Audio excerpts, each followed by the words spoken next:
It was 1,103 miles, and it took us 11.4 hours. That's how long it took James Oliphant to make 50 landings at 50 different airports across Kansas in honor of his 50th birthday. The 1,103 miles that the trip covered would be the equivalent of flying from Wichita to Cleveland. And that, 50 is a lot of airports. James made the trip in this Mooney.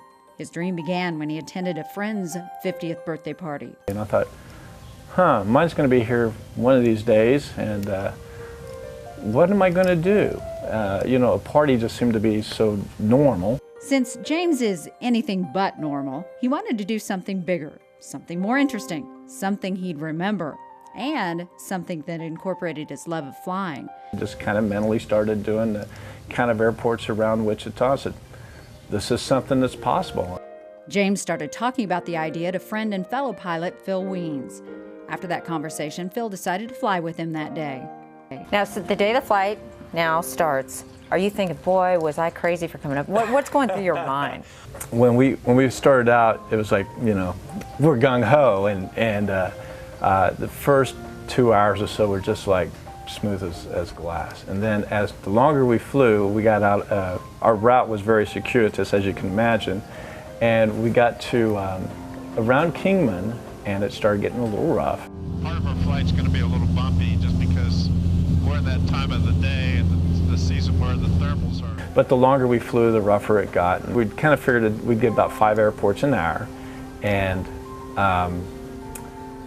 we got out around Dodge City and Jetmore and Ness City and all that area, and I'm like going, oh my God, we're not even halfway, and it's not even, and it's noon. The original plan had them finishing up by 5 or 6 o'clock. When you're not even halfway by noon, that's just not something that's even possible anymore. And I remember we landed at Osborne, which was airport number 25, and it was 2 o'clock. And I'm like going, holy smokes, this is going to take all darn day.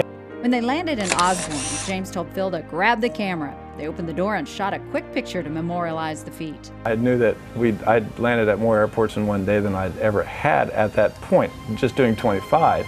And we still had, we're at the summit, we're looking downhill, but it still seemed like the summit was way up here. And it didn't feel like we were actually getting close to finishing until we kind of got around Junction City, Manhattan area, and we were in the airports that were numbers in the 40s, and it's like, well, hey, this might just work. We might just finish it. That was 9 hours into the trip. You got to this point, and you just kind of get punch drunk. It's like, where are we going? I mean, and Phil he had a book. We made up a book with all the different airports, and I'd have to have him tell me what airport, so I could self-announce on the radio what airport was that at, and I'd say, okay, Minneapolis? Yeah, okay. So I'd announce, all right, Beloit, no, next one's Beloit, not Minneapolis. Okay, you'd forget where you were going, just because it was just, there's so many. I can tell you this, one airport doesn't look like the next. Wow. They're all different. Each one was a different problem to solve. We planned several different routes just so because Kansas is such a large state, there could be bad weather in one part and beautiful in another part. I tried different techniques as far as landing and figuring out what would be safe and what a minimum runway length would be. We've been kind of keeping the speed up on some of these approaches just so that we can have enough airspeed, good airspeed going forward and get off the ground in a reasonable amount of distance. Even with all that planning, they still ran into a few surprises along the way. For instance, at Minneapolis, when we were coming in to land there, all of a sudden, there's a tree rising up. Or Ellsworth, who would think that put a prison yard right in the middle of the final approach path? Any closer to the lights, I would have been able to change the bulbs. But they put a prison yard right there. So everyone was just a different experience, a different problem to solve. And sometimes you think, who was this airport planner? He and I need to have a talk. Not all their surprises were man-made, though. And we were coming into Hill City, and that's kind of prairie dog country out there. And right as we're coming over to the threshold of the runway, I saw something scurrying back and forth. And here's this prairie dog trying to figure out which hole to go down because this big bird's coming down to get it. Another time, a deer was the problem. That happened just as they were turning around on the runway in Wamego. Finally, this deer decides to go out onto the runway. So it walks out and it stops in the middle of the runway. We're sitting there prop spinning, and it just looks at us like, what are you doing here? And it took forever, and then it finally decides to walk across the other side and just kind of wanders off the side of the runway. I'm like, I'm not going anywhere till he's out in that other field. It was, you know, the wildlife was really interesting. There was turkey vultures everywhere, you know, all over the place, because it was, you know, a nice warm day, and they were catching the thermals and just flying. You know, they were doing what we were wanting to do, which was fly. And it makes it really interesting. In the original plan, they thought they'd stop and get something to eat in Salina, but since it took longer than they anticipated, they just had to improvise and make do. We had some Gatorade and water and some beef jerky.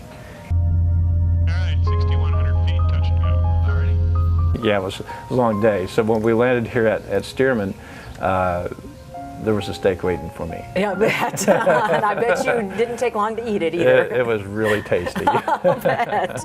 James said he took away an unanticipated benefit from this trip. He got to see the state in a way very few people ever do, and came to love it even more. The beauty of our state, of Kansas, it's just a very beautiful state. There's so much difference from the west to the east in our state. The beauty of the Flint Hills. You know, right after that, I think we had some of the most beautiful moments of flying, because, you know, the Flint Hills had just been burned off because it was mid-May, and the grass was just starting to sprout, and, you know, it's about 8 o'clock, and the sun was just this beautiful angle, and the shadows that were cast in the valleys, and the relief and texture of the Flint Hills. It was just beautiful. It's truly beyond words, you know, when you see something that beautiful down there, and it's like, wow, you know, it's just so cool. You know, and every time I think of it, I get goosebumps, you know, trying to describe, because I really can't. It was just beautiful. We were somewhere up around, like Marysville. We're up in north central Kansas, and there was this beautiful little country church out in the middle of nowhere. And it was just, you know, something you would see in a painting. But flying over Fort Riley was very pretty too, seeing the cemetery down there for the soldiers, and just the history of Fort Riley itself, you know, all the great generals and soldiers that have gone through that field. But it was just very, very pretty, you know, seeing Kansas from 1,000 to 1,500 feet above the ground. Not only did James manage to achieve his goal, he helped another group achieve its goal too. As he got deeper into the planning stages, James realized the flight had to be about more than just him. It's okay to do stuff for yourself, but when it was kind of like I was doing this and it was all about me, and I just didn't want it to be all about me. I thought that it should be something less selfish and more oriented, so that it could help as many people as possible. So James decided to use the flight to raise money for a worthy cause. After giving it a lot of thought, he chose the American Cancer Society. James set a goal of raising $5,000 for them. If I figured $100 for every year ought to be a nice number.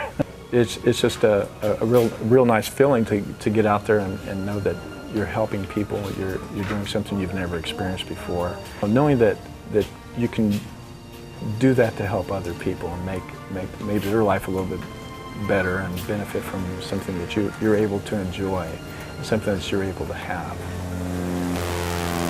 How did it feel to finally know you accomplished it? Well, that was interesting. And I remember saying to Phil, we can't screw this one up. You know, do 49 and then forget something on the 50th.